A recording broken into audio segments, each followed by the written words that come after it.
Welcome to online study exam. आज है 11 जनवरी 2025।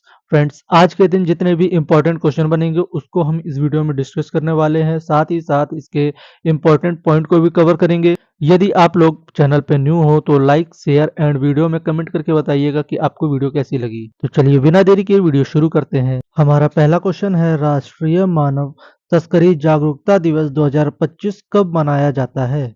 इसका उत्तर होगा ऑप्शन बी, 11 जनवरी को। आइए इसके इम्पोर्टेंट पॉइंट को जानते हैं। हर साल 11 जनवरी को राष्ट्रीय मानव तस्करी जागरूकता दिवस मनाया जाता है। यह दिवस मानव तस्करी की लगातार बढ़ती समस्या के बारे में जागरूकता फैलाने के लिए मनाया जाता है। इस दिन का उद्देश्य मानव तस्करी के पीड़ितों की दुर्दशा के बारे में जागरूकता बढ़ाना, साथ ही उनके अधिकारों को बढ़ावा देना और उनकी रक्षा करना है। 2025 में इसकी थीम रही है बिंदुओं को जोड़ना। नेक्स्ट क्वेश्चन है, जनरल ओसेफ ओन किस देश के राष्ट्रपति बने हैं? इसका उत्तर होगा ऑप्शन सी, लेबनान।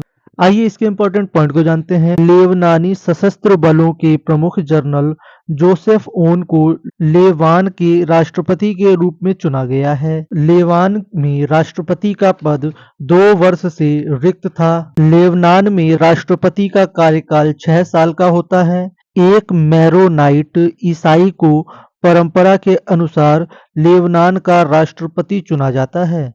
आइए अब बात करते हैं लेबनान के बारे में। लेबनान पश्चिम एशिया में भूमध्य सागर के पास स्थित एक छोटा देश है।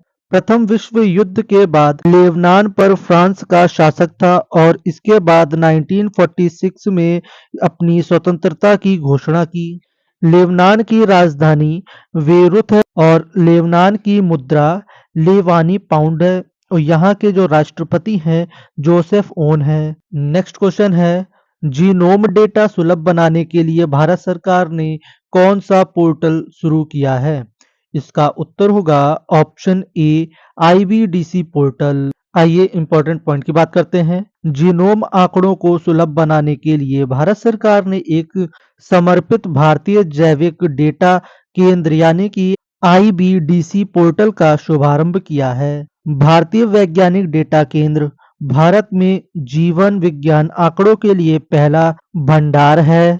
जीनोम इंडिया परियोजना को जनवरी 2020 में केंद्र विज्ञान और प्रौद्योगिकी मंत्रालय के तहत जैव प्रौद्योगिकी विभाग द्वारा शुरू किया गया था। आइए अब बात करते हैं जीनोम क्या होता है। जीनोम जीवों की कोशिका में पाई जाने वाला डीएनए निर्देशों का पूरा सेट होता है। मनुष्यों में जीनोम के कोशिका के नाभिकों में स्थित 30 जोड़ी गुणसूत्र होते हैं। जीनोम में किसी व्यक्ति के विकास और कार्य करने के लिए आवश्यक सभी जानकारी होती हैं।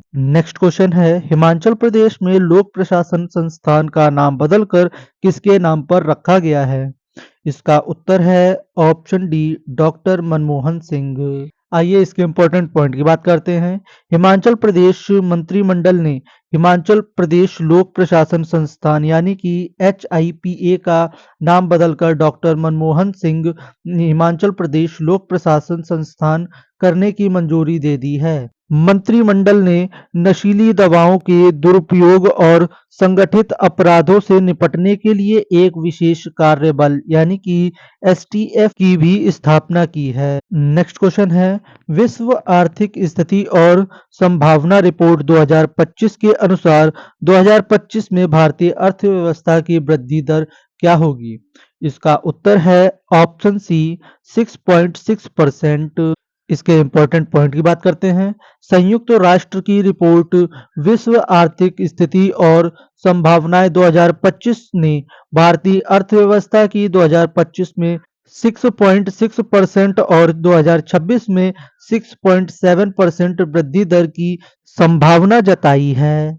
संयुक्त राष्ट्र द्वारा जारी की गई रिपोर्ट में उम्मीद जताई गई है कि 2025 में विश्व अर्थव्यवस्था में 2.8 की वृद्धि होगी।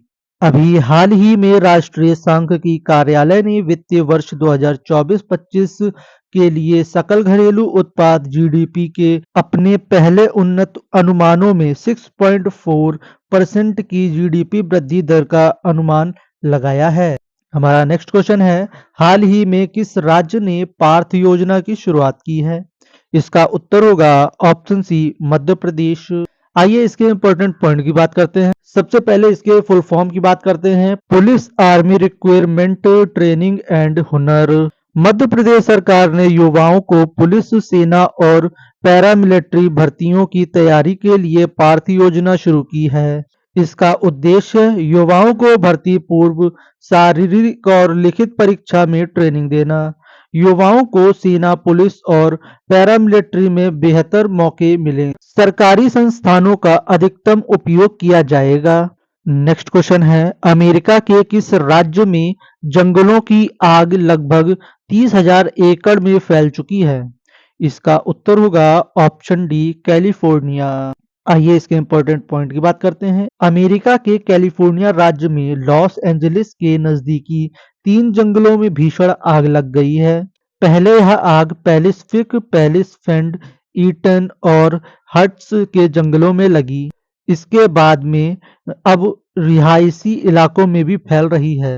आग की वजह से 30,000 से ज्यादा लोगों को अपने घर छोड़ने पड़े। आग को भड़काने में सांतासना हवाएं सबसे बड़ी वजह है। ये हवा गर्म होती हैं।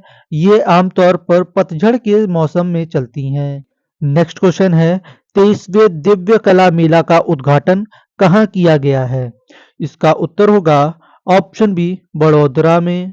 आइए इसके इंपॉर्टेंट पॉइंट की बात करते हैं। केंद्रीय सामाजिक न्याय और अधिकारिक राज्य मंत्री बी.एल. वर्मा ने बड़ोदरा में आयोजित 23वें दिव्य कला मेले का उद्घाटन किया है।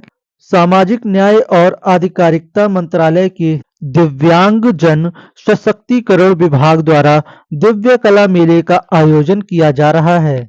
इस मेले में 20 राज्य और केंद्र शासित प्रदेश के लगभग 100 दिव्यांग कारीगर, शिल्पकार और उद्यमी हिस्सा ले रहे हैं। इसमें देश भर के दिव्यांग कारीगरों और उद्यमियों के बेहतरीन स्किल्स और प्रोडक्शंस को पेश किया जाएगा। नेक्स्ट क्वेश्चन है, ई श्रम पोर्टल कितनी भाषाओं में अपडेट किया गया है?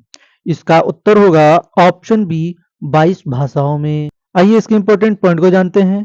हाल ही में केंद्रीय मंत्री मनसुख मंडाविया ने ई श्रम पोर्टल पर बहुभाषीय सुविधा का शुभारंभ किया है। यह भारत के श्रमिकों के लिए एक महत्वपूर्ण पहल है। इससे वे पोर्टल का उपयोग अपनी मातृभाषा में कर सकेंगे। वे अपनी समस्याओं का समाधान आसानी से पा सकेंगे। आइए अब बात करते हैं ई श्रम पोर्टल के बारे में।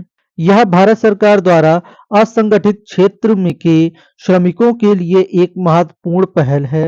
इसे वर्ष 2021 में शुरू किया गया था। इसका मुख्य उद्देश्य असंगठित क्षेत्र के श्रमिकों का पंजीकरण करना, उन्हें विभिन्न सामाजिक सुरक्षा योजना से जोड़ना, इससे वे सरकार की योजना का लाभ उठा सकें। इसके तहत श्रमिकों को एक ई श्रम कार्ड जारी किया जाता है। इसमें 12 अंक का एक विशिष्ट नंबर शामिल होता है। नेक्स्ट क्वेश्चन है, किस राज्य में फ्लेमिंगो महोत्सव का आयोजन किया गया है?